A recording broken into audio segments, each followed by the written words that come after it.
So welcome to this week's lecture on science and cooking. You can see what the topic is. It's dessert. Now you might think that the best dessert would not have to be to listen to any science whatsoever and immediately get to our speakers. But no, you have a little dessert of science as well. We have to have a bit of science also.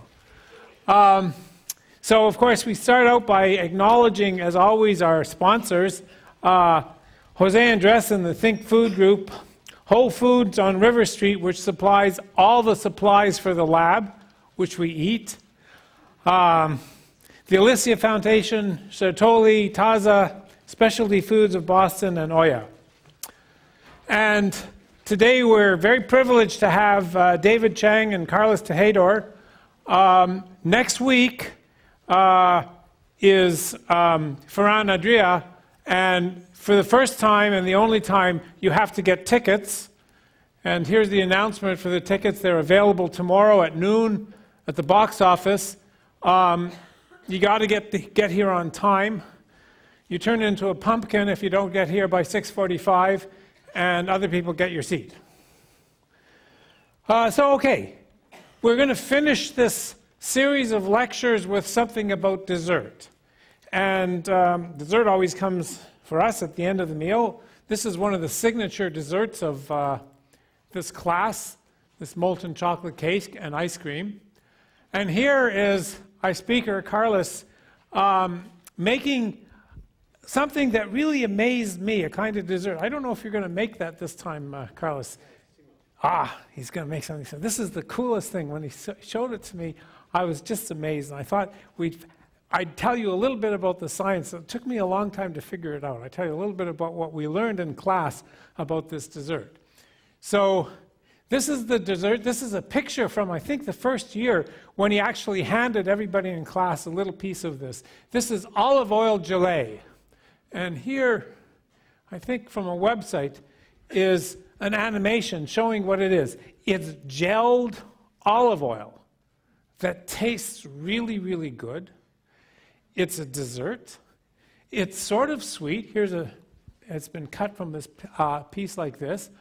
It looks like a gel, and it's pretty clear. If you hold your fingers up behind it, you can see a pretty good image of your finger looking through this gelée. Here's the recipe. It's pretty simple. Actually, if you look on the web, there's lots of recipes. So I didn't have yours. I didn't look it up to see if this is how you do it.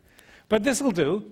It's olive oil, a little bit of glucose syrup, some sugar, water, and gelatin. So what's interesting about this? Well, first of all, it's a solid. It's a solid. And it's a solid, obviously, because of the gelatin. But gelatin only dissolves in water. But the olive oil, which gives it most of the taste, the sugar makes it sweet. The olive oil is also a solid. So the question is, why is that? And the answer is that the gelatin in the water becomes a gel and forms a network. In fact, we know something about that. So the water itself becomes a solid. We know something about that. We learned that. We learned that in class. And so we know the elasticity. The elasticity arises because the gelatin forms a polymer network. There's some characteristic length between the nodes of that network. And from that, that's all we need to calculate the elastic constant, which is given by this. At least some people know you're supposed to clap. How can we have a lecture like this without at least one equation? That's for you, Carlos. But actually, there's something that even more surprising. So the water forms a network, a solid network, and forms a gel. But where's the olive oil? Well, the olive oil is mixed, and if you read the recipe, it's emulsified in the water. So I'm going to try and do an experiment. I don't know. I really can't do things like this, Carlos, so you have to, help me. I'm going to try and make an emulsion of olive oil and water.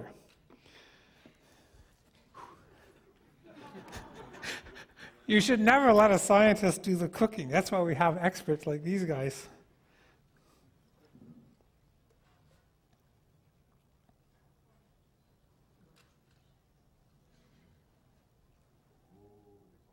Oh, come on. But I know it is bad. Let's see if I can do this. I can't quite reach. All right, let me see if I can emulsify this.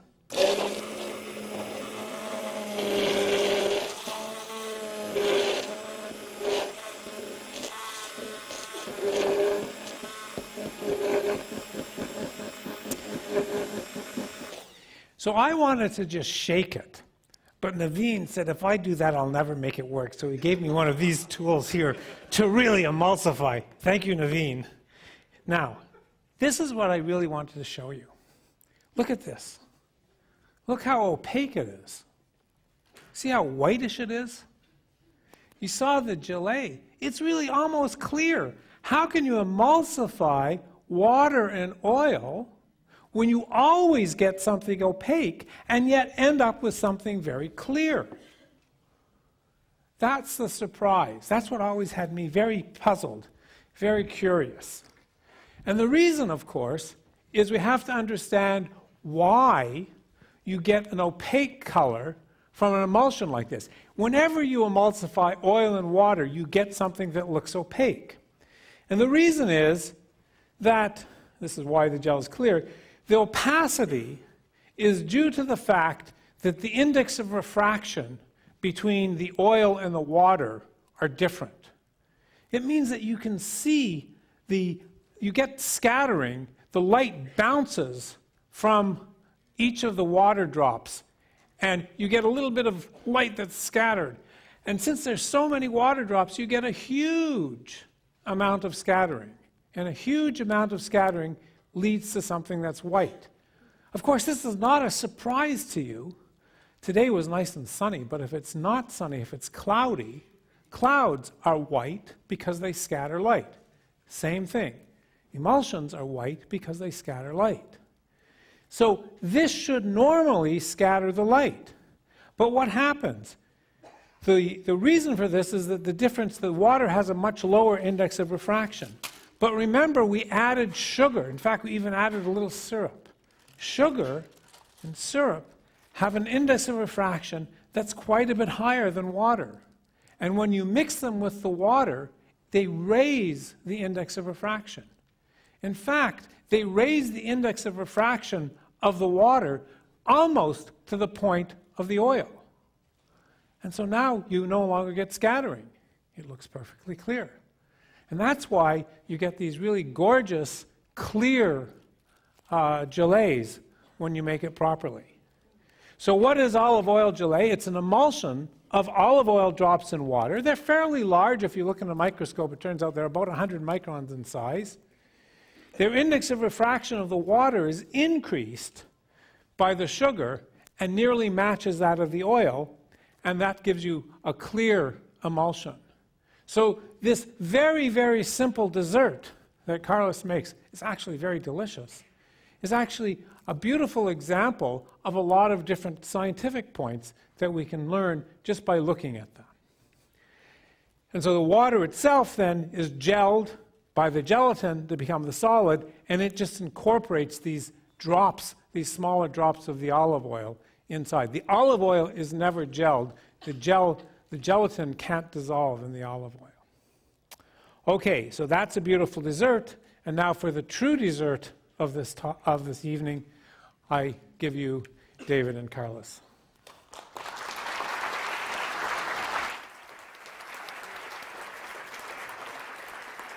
Okay, thank you. You listen up? Okay, thank you so much for stay again here in Harvard, because it's a pleasure. Because just I'm a cook, you know, always every year I speak the same, because it's really a pleasure to stay here and with all the team, with Momofuku and David. So Now I understand everything because it was a mistake, so thank you for, for knowing it. So today I want to make first one video because you need to understand the beginning of everything. Yeah? But today we make a gummy without water. So I think it's more difficult. For the next year you need to give me the solution because now I don't know what happened, you know. So the texture is like that. Today in the small glass you have 3 textures of olive. One is a yogurt with a 20, is in the small glass you have with a hand. It's not inside to the back. Yeah? Inside to the glass. Yeah, yogurt. That yogurt have a 25% of olive oil. So it's very difficult that. Yeah, see that? No, you don't looking for inside to the back, eh? It's outside. Okay? And today is outside. Another technique is that jelly. You don't try before because I want to explain what happened, yeah? And another one is a bread. I make that bread with a 50% of olive oil. It's very difficult, that fermentation, because it's too heavy and too fat. Sometimes the people think about it's a focaccia because they are too fat inside to the bread. Yeah? But it's not focaccia, it's a rustic one. They are like that texture, yeah? But have a 50% of olive oil. So it's very difficult to make that one. And the olive oil, either yogurt with a 25% of olive oil. So when you know everything, it's more easy changing the product. You take the milk, you take the fermentation, and you're looking for the best product for make some things. But if it's better, you do it. And if it's not better, you don't do it. Because I think so, olive oil is a magic place and magic liquids, and you use alone. But when I put in this side, I'm looking for which one is the flavor, because sometimes the yogurt always is for the dessert. So I can use that yogurt for take some things, I don't know, maybe for dipping, for sauce, for vinaigrettes. So the flavors is bigger, yeah? So for start of that one, I want to explain the beginning of everything, because when you understand the beginning, you understand the future, because the future is thanks to the past, okay? Please the video. Yeah. That is the beginning, the fire, the wood, the family, to share everything, to share the conversations, the education, and the acknowledgements. The child is the future, so you need to understand who is the present as well. So you started to cook it inside or the top to the fire, and to share is very, very important, because in the back of every product there are a history, like yogurt, like bread, but always there are transformation about the product, and change it everything, change it the texture, change the flavor, and now you see the yogurt.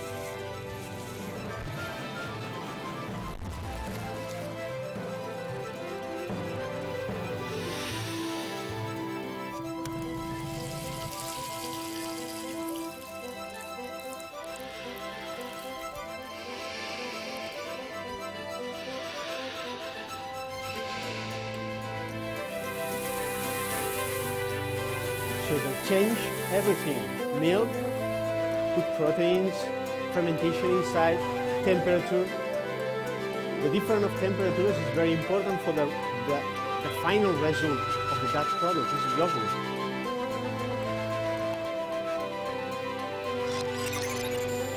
So you change it, yeah? Milk, proteins, 28, 40 degrees, and change it, the texture. Everything is still alive. That temperature is very dangerous for the bacteria, is the pollution.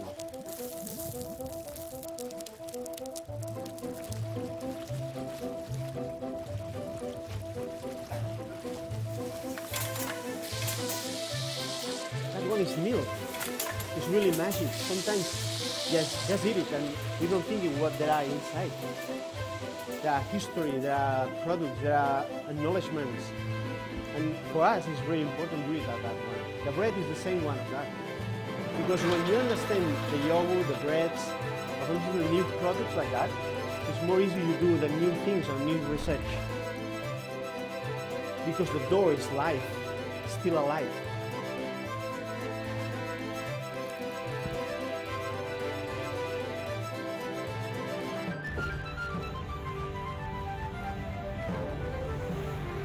It changed everything with the temperature.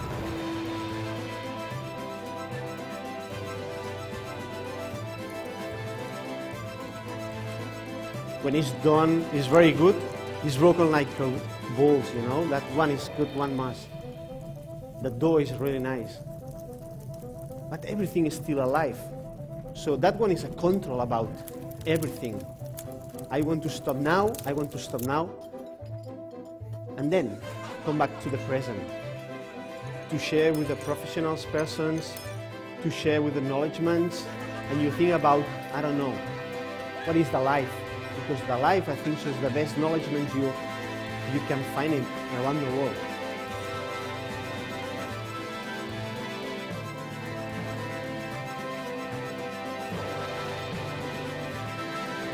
So that one is a hand, that the one is a control. The control always is in your hands. It depends you show your hands. It's arrogance, it's humility. That one is a control. So you have a control everything. That one is a key. The acknowledgement is always here, but you need to know the perceptions in the flavors, in the textures, and when you stay with your child, you always like a control. You need to sit down. Let me close. Yeah. So it's very important to know about what happened like a yogurt. Yeah. I show you now what I want to do.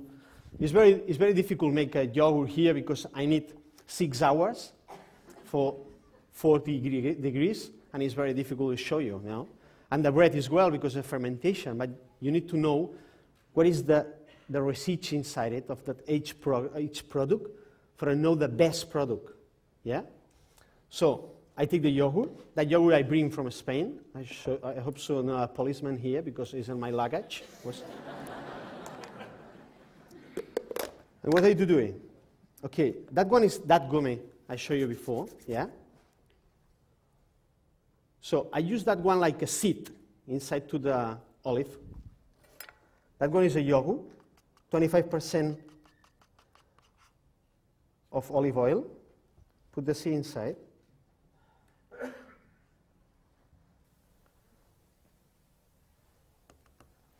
Why I don't put inside in your glasses? Because I want to see the textures if you want to try before. But if you try that one, when you put it in the mouth, it's like a seed, you know. I put it inside the olive oil for flavors.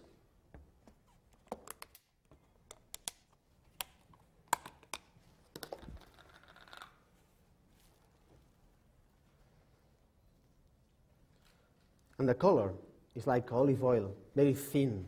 The skin is olive oil, the pure. Because when it's extra virgin, you don't cook it because it's a delicate. You know, you need to do like raw inside to the salads. The flavor is always is in the, when it's raw, the temperature ambient, maybe 36, 34. Okay?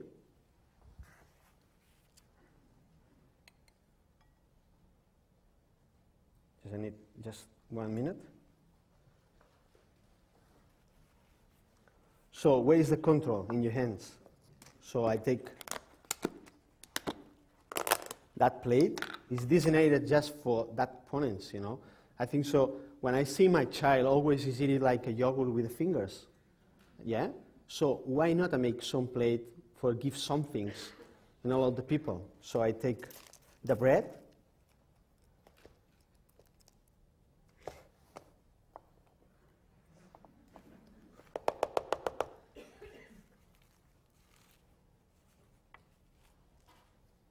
So that jelly, I think so, is more difficult you do it, huh?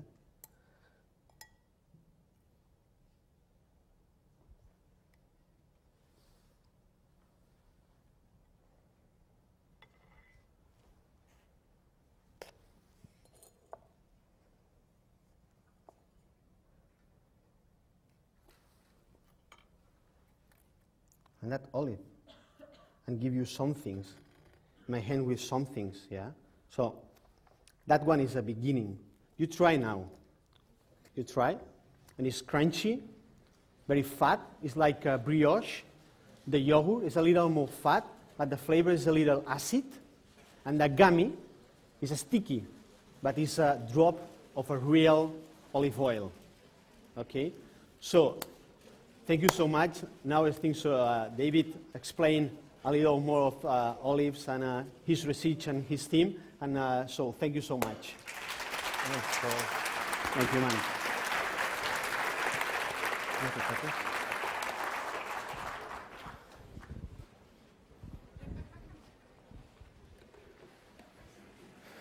Thanks, Carls. Thank you guys for showing up. It's always an honor to be here. We have 4 things in your bags. One is labeled T, that's for tamari. One is labeled OS, that's olive soy. And another looks like OS, but it's OJ. And that's just, thank you for marking that, Dan. That's my fault. And you also have a cup, and that's miso, and we'll go over that in a second. But last year, Carls and Fran had an idea that we should team up to talk about olive oil. And whenever I talk to Fran, I'm always nervous, and I say, like, yes, whatever you want, chef. What I realize is I know nothing about olive oil. And more importantly, the man over there produces some of the finest olive oil in the world. And I'd argue that there's probably a handful of olive oil producers in the world that can say that they make the best stuff. Even though there's probably hundreds of olive producers, they just don't make very good stuff, particularly in America. Not that we can't do it, we just, you have to make small quantities. That's just for another day. But one thing that Carl's touched upon that's really important is that food is alive. It's constantly changing. And it's something that as cooks, we forget. And there's 2 things that we try to strive for at the restaurants. And as a cook, as a chef, we're trying to constantly make the most delicious thing possible. That's the #1 important way.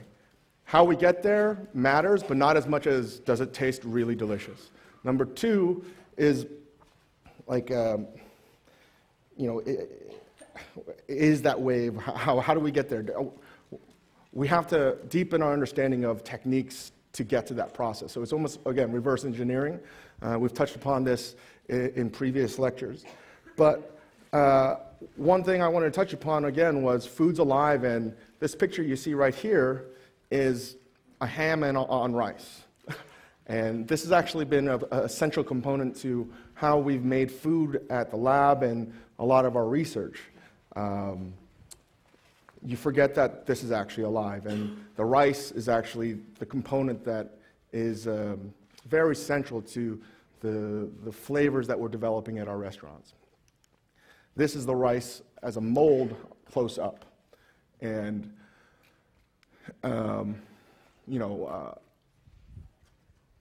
mold is something that I just never thought would be flavorful. I never thought that microbes would be delicious. But the more we study this, the deeper our understanding of it is. I firmly believe it is the future of food in terms of how we perceive flavor, how we cook, and quite frankly, it was how we understood olive oil, going back to how we linked up with Carl's in the first place. So all of our research over the past 2 years was how to make something more delicious. And to make something more delicious, it's very simple. It's our pursuit of umami. Umami could very well be seen as a marketing term created by Ajinomoto. No, I'm not being paid by Ajinomoto. Glutamic acid. These are things that we're trying to harness on a natural basis that have been harnessed over, millennia all over food, all over the world. Things that are high in glutamic acid, tomatoes, Parmesan. Rome has been using garum for forever, really, and then the closest cousin to it is modern-day fish sauce from Southeast Asia. The entire world makes food items that are high in glutamic acid, and these are things that make food really tasty, really delicious. Soy sauce being another. These are items that we've been trying to figure out how to make and to incorporate in our food. And more importantly, we find that it's our goal to find that flavor in hidden places, in places that are overlooked. Basically, how do we find the most delicious flavor in the most underlooked areas? And in the past 50 years, you know, kombu, shiitake dashi, making MSG, which is really just a salt. I won't go into my pro-MSG stance today. But, you know, this is exactly what we're trying to do at our restaurants. We're really trying to harness natural glutamic acid.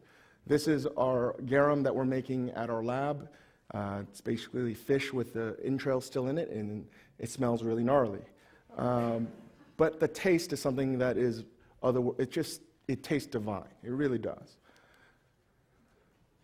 And what I'm trying to do is build a case. So historically, how cultures have made umami in the past through fermentation. All of these food processes are fermented. Fermented mostly through Aspergillus oryzae, which is known as koji, or lactobacillic fermentation. Katsuobushi is dried bonito, which is a foundation to Japanese cuisine and dashi. And again, this is Aspergillus oryzae. Under a microscope, it is part of the Aspergillus family. It is a mold, and it has notes of flavor that continue to amaze me. Sometimes it tastes like cherry. Sometimes it's roses. Sometimes it's strawberry. It's a really unbelievable thing. And again, it's one of these items where food things where we thought we had a firm understanding of it, only to realize 2 years later we know nothing about it. And we're not going to work on really anything else till we have a better understanding of Aspergillus oryzae. I can now say Aspergillus oryzae without, you know, stuttering. It's very natural for me now. So one of the first things we tried to do was understand the history of umami, the history of fermentation, the history of lactobacillic fermentation, and how do we incorporate that into our lab? How do we incorporate that into products that we make at our restaurant? First thing we did was no different than the picture that you saw with the ham on the rice. One day, I decided, Tim Mazzo's here, he's a chef at a great restaurant in Watertown. I told him, hey, take some of that tenderloin, smoke it, and put it in a bucket of rice. I have no idea why I said that. I have no idea what happened. But that's what happened about a year and a half later. And I pulled it out, and we shaved it, and it was exactly like katsuobushi, but made with pork instead. And there are other lectures on that you can look on. To me, it's pretty fascinating, but it really opened the door for us to sort of realize that we had stumbled upon something that most people had overlooked. Making katsuobushi, making a fermented product out of an item people didn't think you could make something out of. And this is the beautiful Aspergillus oryzae. Again, a couple years ago, I probably said, that's gross, that's just a bunch of mold. Now that's a whole lot of flavor to me. And this is what it's responsible for in Asian cuisine, particularly Japanese cuisine. You have sake, miso, soyu, katsuobushi. The list goes on and on. Basically, everything that you find delicious in Japanese cuisine is based out of Aspergillus oryzae as its main flavor catalyst. And this is some of the Aspergillus that we grew in our lab, inoculated. So we inoculate it, you find the right humidity, the right moisture content, right humidity, right temperature, and you basically activate it like yeast. And you incorporate it in all sorts of products that we've been working with. And again, I thought we'd be way past Aspergillus oryzae by now, but still, every day I'm like, whoa, that tastes amazing. We should do this some more. And this is sort of our guideline for whatever we're making. Microbes equal flavor, microbes equal umami. And it is our thesis for what we try to do, and what we do at the lab and how that translates to the restaurants is difficult. We are lucky to have a lab where we can mess around and make mistakes. to explain this to all the cooks that have a lot to do, and the day is hard. So we're trying to figure out a better way of explaining this, and the best way we can explain it is by making products. We're all cooks, so trying to explain to them Aspergillus oryzae, trying to explain to them lactobacillic fermentation, they're not going to understand it. Not that they're going to understand it, they don't want to hear it, but they want to taste something delicious, and that's how we're going to be able to teach it.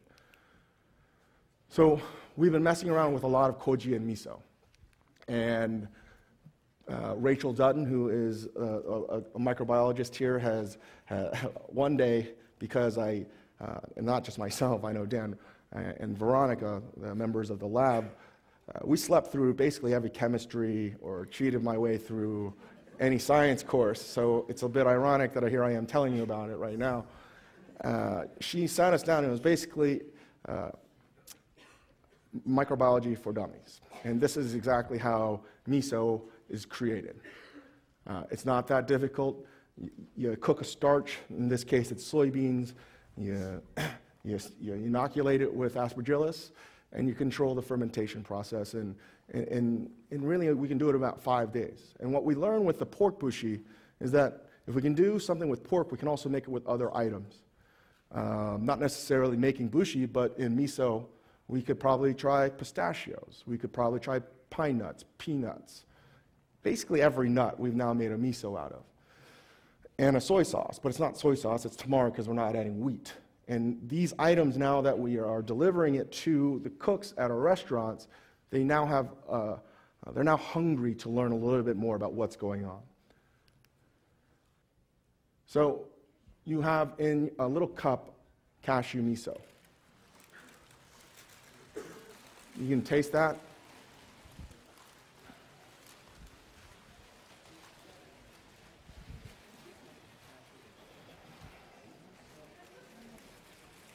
We just did something in Brazil, and Brazil, I forget that cashew comes from a fruit, so we were trying to make a dish that incorporated the cashew fruit with the cashew nut. Arguably successful, but more interestingly, it was delicious. And then, I don't know if miso is the right word. We're trying to figure out a better term to say miso, because miso really suggests that it's soy-based, but it's not soy-based. So I feel like we're now treading into waters that may have been done, but it certainly hasn't been documented. My personal favorites are pistachio. I love pine nut, but the cashew is quite delicious. And this is the process in terms of how we do it and how it breaks down. So Dan Felder had a great idea. He had a PacoJet, which is basically just a fancy blender, and he ran over to NYU to use their centrifuge, which goes up to about 10,000 RPM, which is about 6,000 more than what we have. And this is a pistachio miso. And this is what happened. It's separated. So here's the pistachio oil. It is like the essence of pistachio, almost like olive oil, right? This is the pure pistachio, fermented pistachio. It is, again, fermented pistachio that tastes like pistachio but has notes of umami. If you taste it, you don't know if you're eating something Italian or Chinese. It's quite fascinating to me. This is for me the liquid gold right here. This line right here. What happened was the gravity forced out. Usually, at a normal process, if you make soy sauce, you hang it. But using the centrifuge, we're able to expedite that process and create tamari. Tamari is traditionally soy sauce without the wheat product, but this really isn't tamari either. We're struggling to find proper terminology because it's basically the fermented pistachio juice, and it's delicious. I think it's easily in my top 5 most delicious things I've ever tasted in my life, and I feel that once we are able to produce it on a consistent basis, you're going to see it at our restaurants all the time. So take the vial that says tea,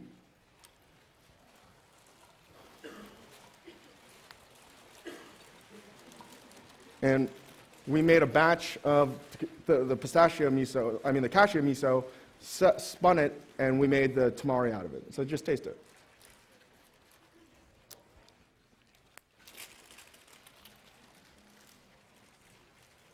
Anyone who doesn't like it?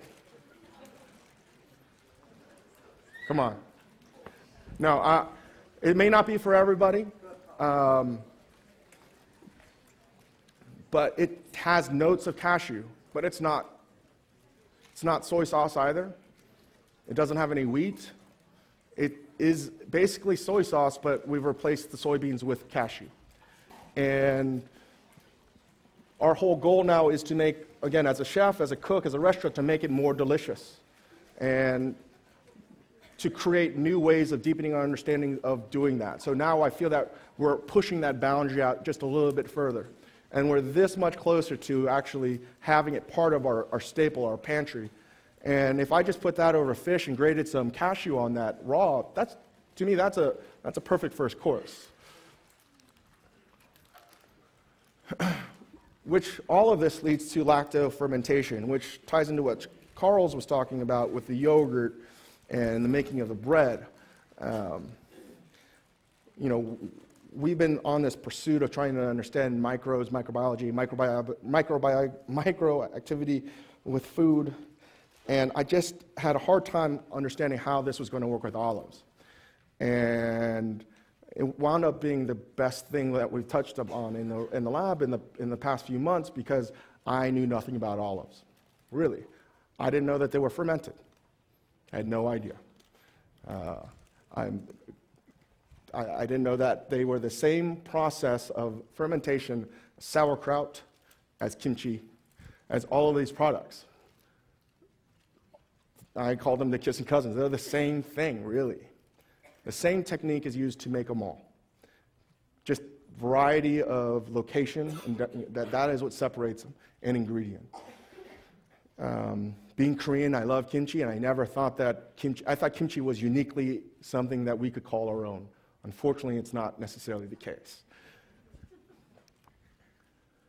And lacto-fermentation, lactobacillic fermentation is it's a really amazing process because, as Carl said, food is alive.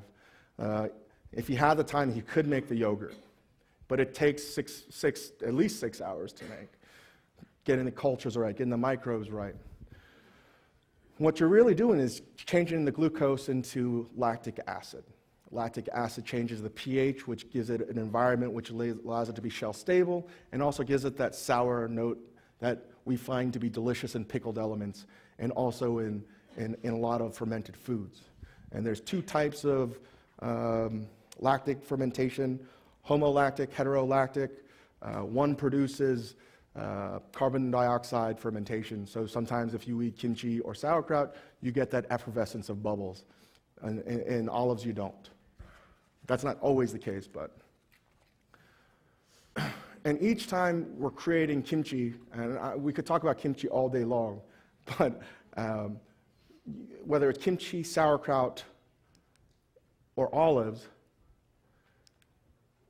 we're trying to create an environment where the natural microbes, the natural bacteria located in the cabbage or the vegetable itself, or the fruit in the olive's case, is going to create an environment where the lactobacillic fermentation will take place. And for olives, it was something that I had no idea. I just thought it was canned. I always knew it was bitter, but I don't know. I just thought it was just one of those big revelations of me. Oh my God, it's the same thing, lactobacillic fermentation. All this homework that we've been doing on kimchi, I could now relate it to olives, and it made a lot more sense to me. So it was the logical progression for us, the evolution in the lab, since we're again trying to make things that are delicious, and in the pursuit of umami, to try to make olive soy sauce, which is not really soy sauce, but that's what we're going to call it because we don't know any better. So the one that says OS, the more clear, looks like a chicken broth, you can give that a try. It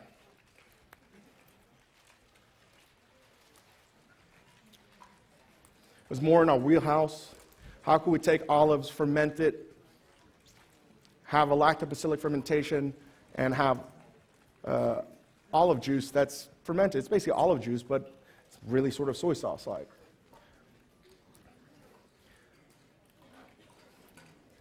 Put that on some cherry tomatoes, some shaved onions, whatever. I think, again, you could find something, an application or for many food groups that could make it very delicious.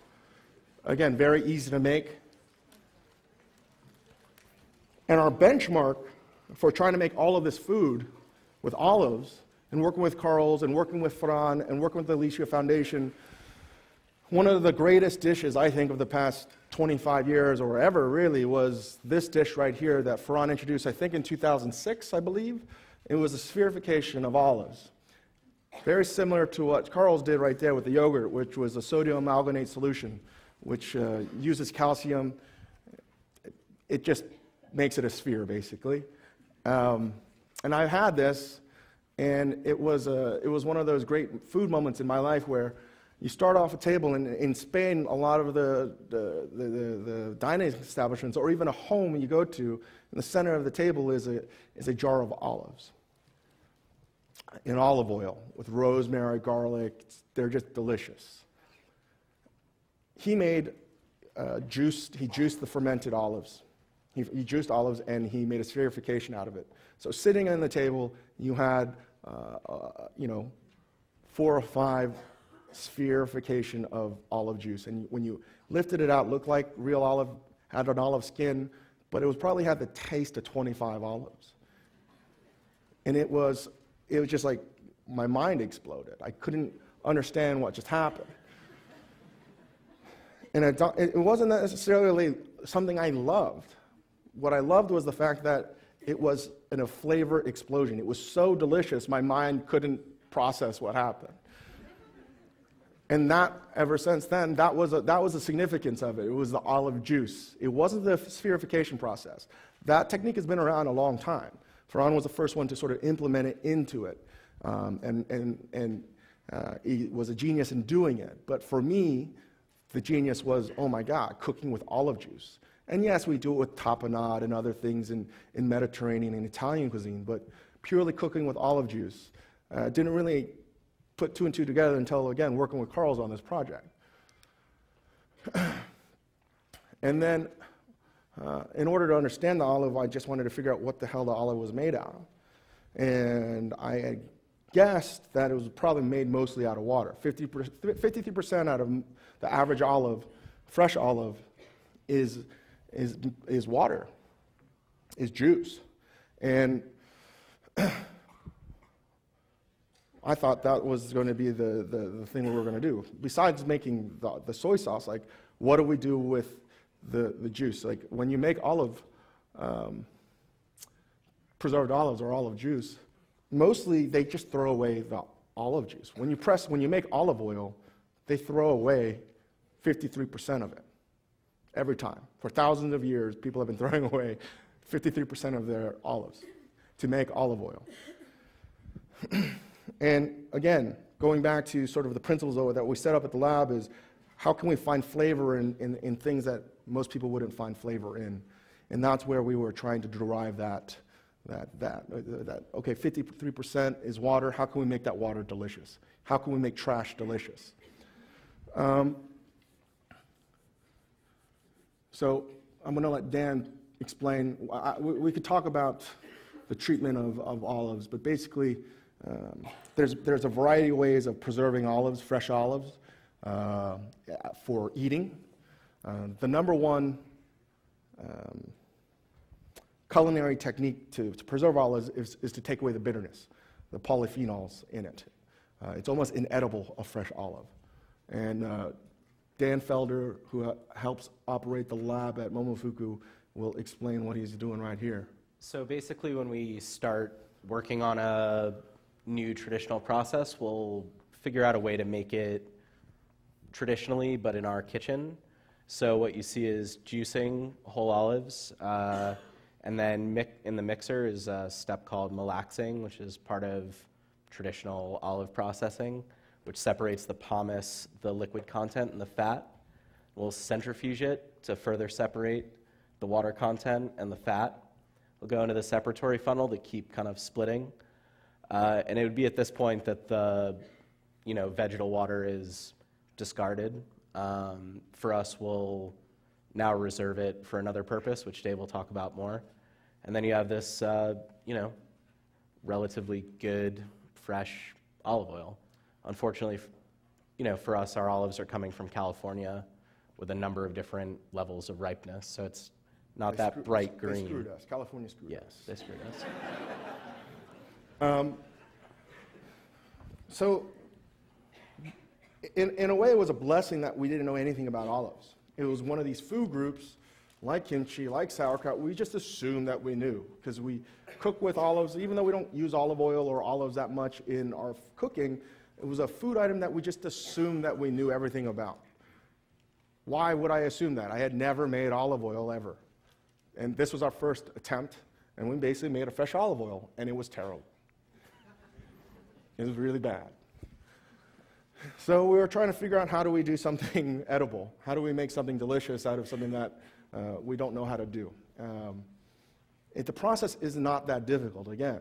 But there's a reason why there's only a handful of producers that make delicious olive oil.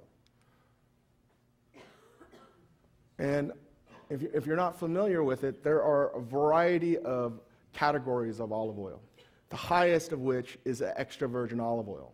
And I'd probably bet that most of you guys have not seen it. Really good olive oil is something that is very rare, and I was joking earlier that they're going to sell the worst type of extra virgin olive oil to America. Just like Europe sells the worst Parmesan, the worst ham, all this stuff. Because we're the only people that will buy it. It's true. You laugh, but that's why they're driving in Lamborghinis in Modena. Because we're buying their crap.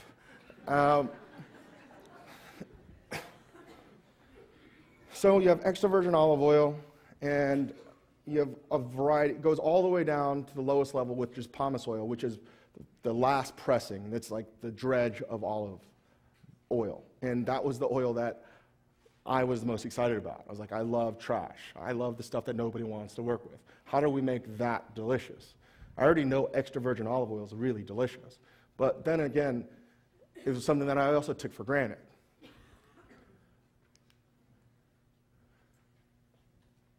Olive oil, like most nut oils or oils in general, are very, very fragile, and they will literally die.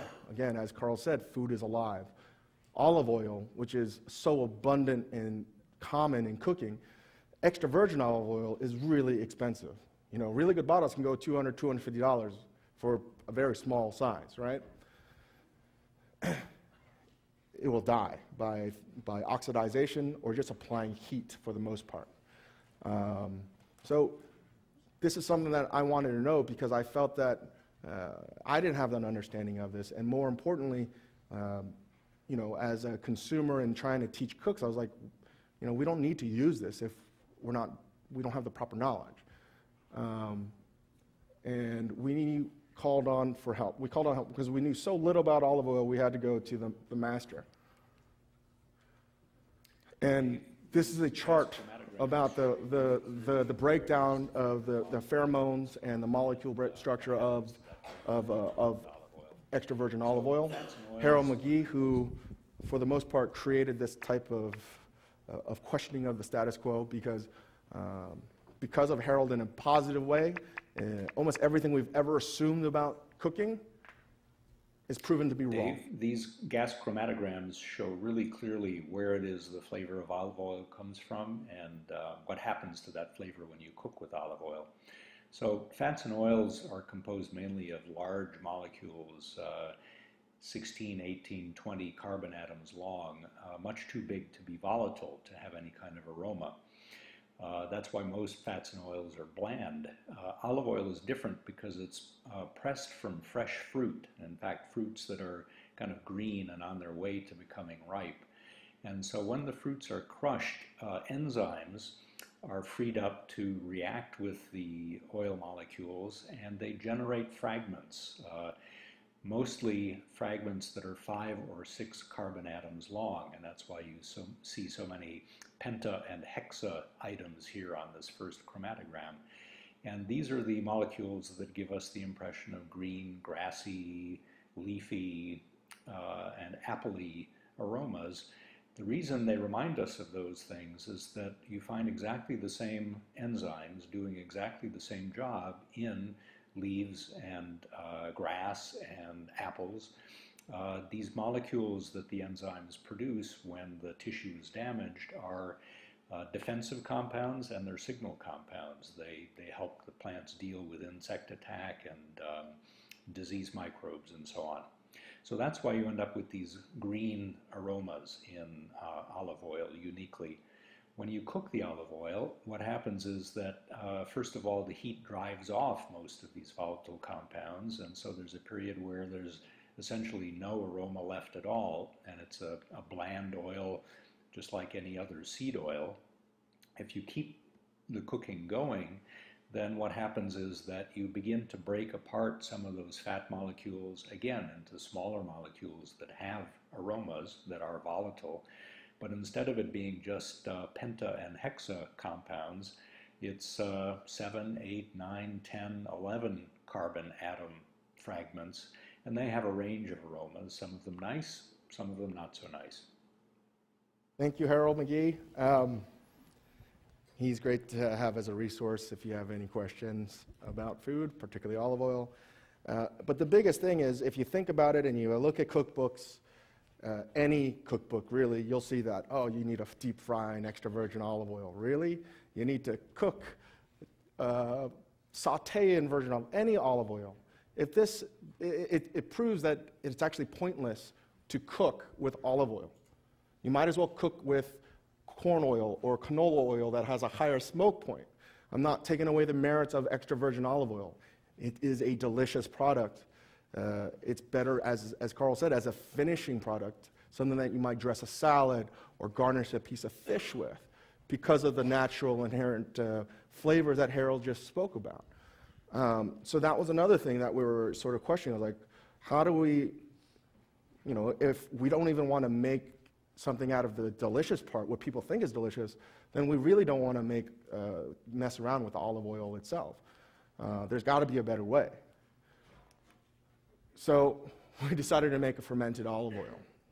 And Dan can explain this guy. So basically this is a process of extracting oil from already cured Kalamata olives, something that Dave Arnold has done in the past as well. So basically puree it, and then we add pectinase to help break down the solids, then spin it in the centrifuge, and we were really convinced that we were going to get this amazing, funky... Not convinced, we thought we were geniuses. And then immediately found out that Dave Arnold had already done it. Yeah. Like 3 years ago. And more importantly, we found out how stupid we were, because it was a total failure. The flavor is not fat soluble. It's water. Again, as we just pointed out, the flavor is in the water, and it's not going to be an emulsification, just like it was presented in the beginning, with the water and the olive oil. Wow, I can't believe I just pulled that together. It was a real bummer, because we just thought if we can't get fresh olives, we'll just get preserved olives. That's easy to get. And we'll make a delicious fermented olive oil. Make it like an XO sauce or something like a fermented black bean sauce, something easy, but it just didn't work. And I got the email from Dan, and I think it was a moment of silence, because we were like, oh man, what do we do now? Yeah, like, that we're was totally screwed. This was our entire thing we were going to exhibit to you guys today. It was it. I was like, it was such a slam dunk. I was like, we're done. This is it. And again, we had to remind ourselves that we are not scientists, we are lowly dumb cooks that make a lot of mistakes. And it was through embracing this failure that we realized that we could make something still delicious. And we're not going to give up, but we're certainly not going to go this direction. So we went back, back when Clinton was running, it was like the economy stupid. For us, it was, it's the water stupid, right? The water is where the flavor's at, and that's where we're going to focus all our efforts on trying to make something delicious. We can make a lactobacillic fermented fresh olive juice. and it's possible. We know it's possible. In fact, we made one for you guys. And that's what you have here, olive juice. It is going to taste bitter.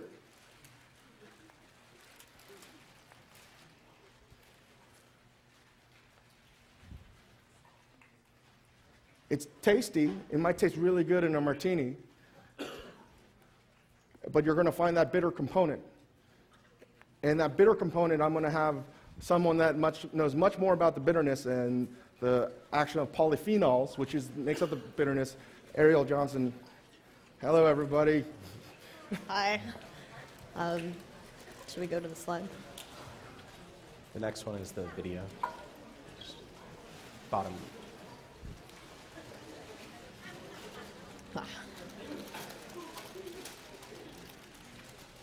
So here you can see the process of fermenting the juice, which is instead of us throwing it away, we decided to apply the same lactofermentation that occurs in curing olives to the juice itself to try and get flavor development, more acidity. So we added yogurt whey to it to kind of jumpstart because it's already quite bitter, as Ariel is going to talk more about, and just salt and let it ferment sous vide for like 6 days. And Ariel is coming recently from our friends in Copenhagen at the Nordic Food Lab, and she knows a lot about bitterness. And so. Thanks, Dave. Yeah, I apart from the Nordic Food Lab, I'm also I study the chemistry and perception of flavor at UC Davis. So as you tasted, the olive juice that we're making is pretty bitter, and that's from this phenolic compound called erleropin. And like a lot of other plants, olives produce phenolics. The phenolic part of this particular compound is the ring on the left with hydroxyl groups coming off. And these compounds have a lot of roles. Some have color, like in wine grapes. In olives, they're very, very bitter. They also have antioxidant properties, but as you taste it, they're very bitter. So what this presented to us was a challenge of thinking of this olive juice and ways to make basically a trash product delicious by thinking about bitterness. Then thinking not only about bitterness as a flavor, but functionally, like where does this bitterness come from? And once we start understanding the function of these phenolics and the structure of these phenolics, we can think about better ways of removing them while preserving the rest of the nice flavors in the olive juice. In table olives, for example, you either take a long time brining or harsh treatments with lye to remove these compounds. But what we wanted to do was find a way to keep the deliciousness of the olive juice, but remove these phenolics with some method that's vegetarian, that's not harsh, doesn't change the pH, and doesn't damage these delicate, tasty flavor compounds. So thinking molecularly, chemical-wise, we approached it starting with an agar clarification, thinking that these phenolic compounds are kind of similar to the bitter compounds in grapefruit, that's naringin. And that's setting the liquid with agar, and letting it clarify through that, if that makes any sense. Sorry. And the liquid you had was clarified with agar, but it obviously didn't work. We thought it would take the bitterness out, but that's the goal, and that's the conversation that we're having right now, is we know that it's possible. We know it's like the 4-minute mile. Somebody can break it. We know that we can take the bitterness out of the olive juice. It's just that it's amazing to us, and all the research and all the documents out there, nobody's created or quantified a way to say, if we do A, B, and C, it's going to take 70% of the bitterness out of the olive juice. It just doesn't exist. But obviously it's there. We just need to do some more research, and we need to, more trial and error. But I had such a hard time explaining polyphenols. That's why I needed Ariel, even though she was reluctant, I think, to talk about it so much. But thank you so much. Thank you.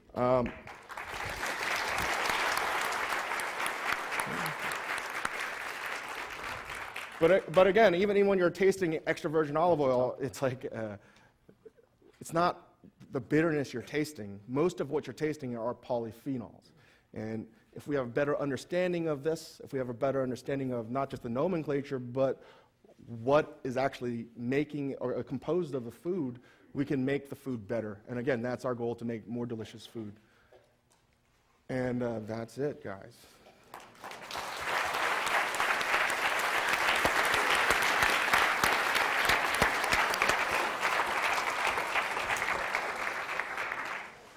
Okay, we have time for some questions.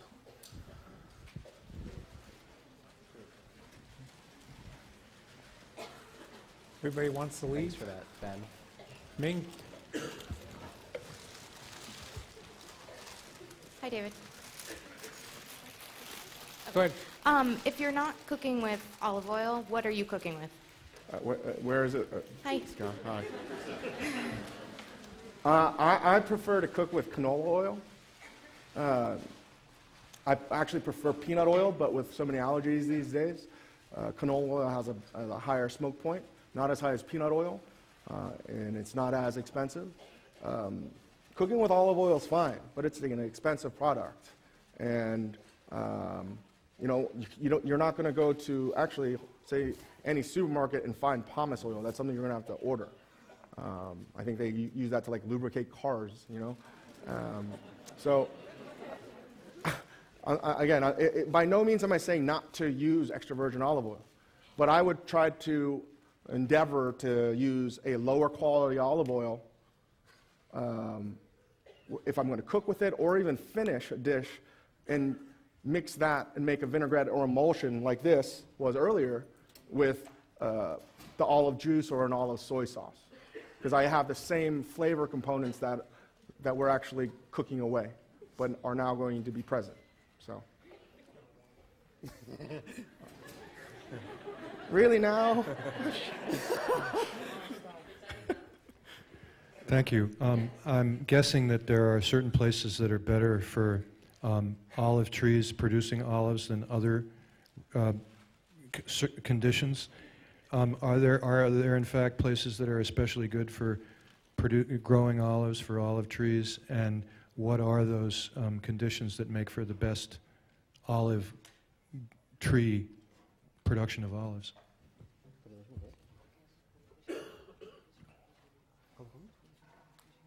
If you guys don't know already, he makes some of the best olive oil in the world. So. Yeah, but just I'm a chef, so. No, I think so. In Spain, there are a good climatology to the south of Spain, very dry, not too many water, and there's different kinds of the olives, because it's different in Greece, different in Italy, or different in France. So it depends of the variety you want to use, because I remember 3 years ago I speak with one person have a small production in a small farm, and he said me, just he said me 1,000 liters, and I say, I want to make more.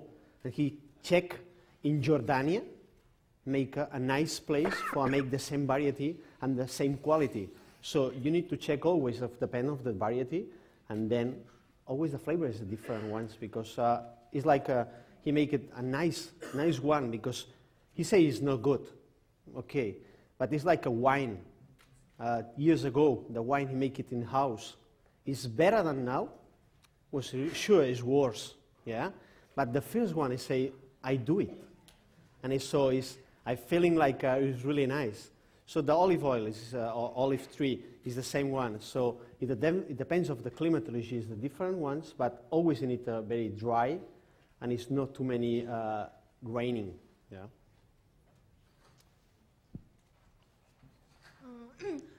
I have had olive oil cake.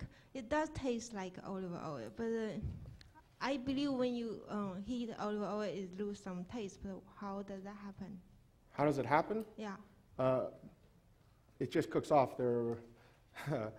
Olive oil is a very fragile fat, and it's composed of like mostly 3 triglycerides, and heat breaks it apart really fast. So, long story cut short, heat basically destroys the flavor compounds in olive oil.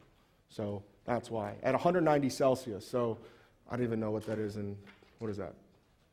That's hot. 400 Fahrenheit. Me. All the way at the back. Go ahead. Go ahead. Well, that's me. Fantastic. Thanks very much. Given the regional differences in microbial terroir, how do you go about replicating this sort of cooking in different places around the world? Well, we're not trying to replicate anything. If anything, I've definitely tried to be an advocate of not trying to cook authentic. You know, I'm not going to try to cook Carl's food from Spain. His food is going to taste like, if you try to cook his food in New York, Yeah. it's not going to taste the same. No. Not because you're not there. People forget air, water. Yeah. That has a lot to do with how something tastes.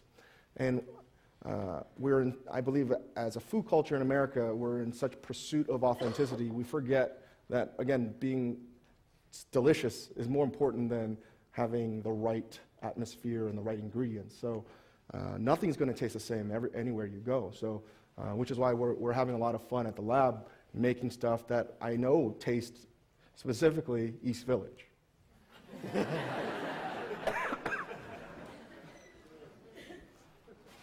Hi. Can you talk more about the butabushi and what are you doing with it, and are you going to make more of it? Was it really expensive, or is it worthwhile? Like, what are you going to do with it? Oh, man. One day, this is something that we would love to do, is to make and sell our own fermented nuts and soy and tamari.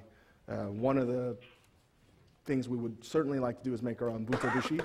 We can make a bushi out of anything, really, chicken, any meat, protein. We were sort of semi-successful with shiitake mushrooms as well. We had sort of a breakthrough, which we discussed, I think, last year, with the help of Ben Wolf and Rachel Dutton here at Harvard, that the main microbe responsible for the fermentation of the pork was Pichia. It was not even of the Aspergillus family. And you find Pichia in a lot of fermented pork products. And we've been somewhat successful in replicating it, and we can do it. But the problem is you inoculate it, you steam it, you smoke it, and basically you let it rot. And you control that rotting process until it ferments and petrifies itself. But that process takes about at least 6 months. So while it's something we want to do and endeavor to do, it's going to take some time and a few years to get it to any type of production level. But to be able to make a dashi from pork or chicken, or for instance, we made a chicken soup from chicken dashi, to me that was the ultimate thing. You know, I'm of the proponent of these days to not boil anything. If you're smelling food, you're screwing it up, right? If you're smelling food, you're boiling away flavor. And the Japanese, you don't boil tea, you don't boil coffee, you don't boil dashi. You steep it like a tea. And I think that's the beautiful thing about making products like this, particularly butabushi or dashi in general, because a little bit goes a long way. I was just wondering what inspires you guys to keep going, like even when you meet setbacks and whatnot in your lab. Like you kind of talked about it with the, I think it was the olive oil and the olive juice. I guess the question was, with the failure, what kept us going? We had to present something to you guys today. That is just a very simple fact. You know, necessity is the mother of invention. We didn't invent anything, but we had to present something today. I'm a farmer and actually one of the suppliers of Mapesh. And I've done a lot of interesting things with sunflowers in different parts being edible, different varieties, you know, everything from sunchokes to seeds to the lining of the inner. Anyway, sunflower seeds and oil therefrom. I wondered if you are interested in that at all. And I asked that partly because it's such an easy thing to grow in our climate, and it is you know, it's a real ancient Native American plant. So I like the idea of having something that really works well here, that we can use here, so in the Northeast. What's your take on that? It's an awesome question, because that's something that we're trying to use as a philosophy here in New York, or particularly even in the Northeast. I want us to stop being reliant upon other parts of the country to bring in, you know, fruits and vegetables, and let's start embracing the things that we do grow well, one of which is the sunflower. We recently opened up in Toronto, and we did put a sunflower dish on. Sunflowers are delicious if you cook them right. They're almost like an artichoke. They're of the thistle family. And you can make a beautiful broth out of the sunflower seed itself and the shells. And we have a dish like that. And part of the problem is finding sunflower that isn't industrially made for us. So maybe we could speak later. I know that you provide us at Mapesh, but it's also one of those barriers. It took a long time to put edible flowers on a plate. I think it's going to be a few more years till people start consuming sunflowers on a regular basis, but it will happen for sure. Yeah. So, question. It's on. Question about the cashew miso. Cashews are covered with a very toxic compound, for those of you who know cashews. Did you have to use a special process to clean the cashews before you inoculated the... We used a dry cashew. We weren't using the fresh. Dry roasted? Or dry roasted. Really? Yes.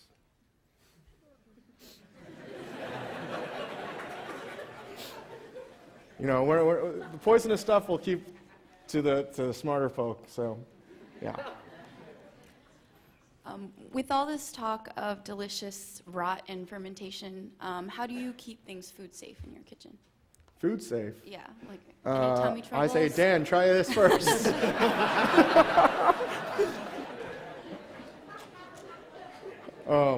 Food safety is a massively important thing.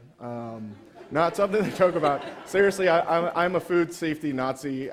It drives me a little bit crazy when things aren't right, which is one of the reasons why I think we've been very lucky to develop a relationship with the microbiology team of Rachel Dutton and Ben Wolf here, because that's basically what we do. We're like, hey, let's grow this and send it to them and see what happens. And they basically come back to us and be like, you can eat it.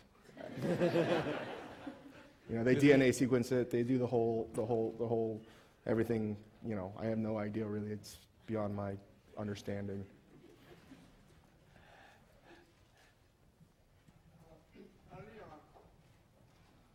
In the early part of your talk, you mentioned glutamates.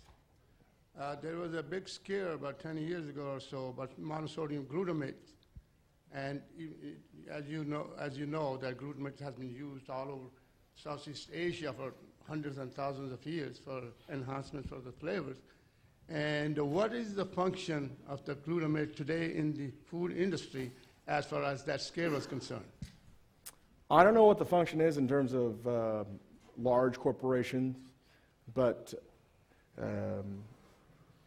MSG, I think, is the most vilified food ingredient, and whether we choose to use it or not, I think that it has been scrutinized to the point where people are scared of it, and if we're going to scrutinize that, we should scrutinize every ingredient. And most people don't know the truth about MSG, and you can choose to eat it or not eat it, but I think all data suggests that you can't be allergic to MSG. If you would, you might die, because you need glutamic acid to survive. The brain wouldn't function without it. So I don't see how you could be allergic to it. You might be sensitive to it, but all data, all research, I am not an expert on this, but all data suggests that there is no such thing. And I'm not saying it's psychosomatic.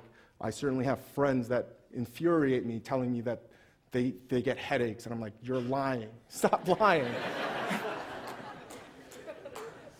But, you know, I just don't think you can be allergic to it. And one of the reasons I brought it up is we had a customer come in, say 6 months ago, and said that we were putting MSG into our foods.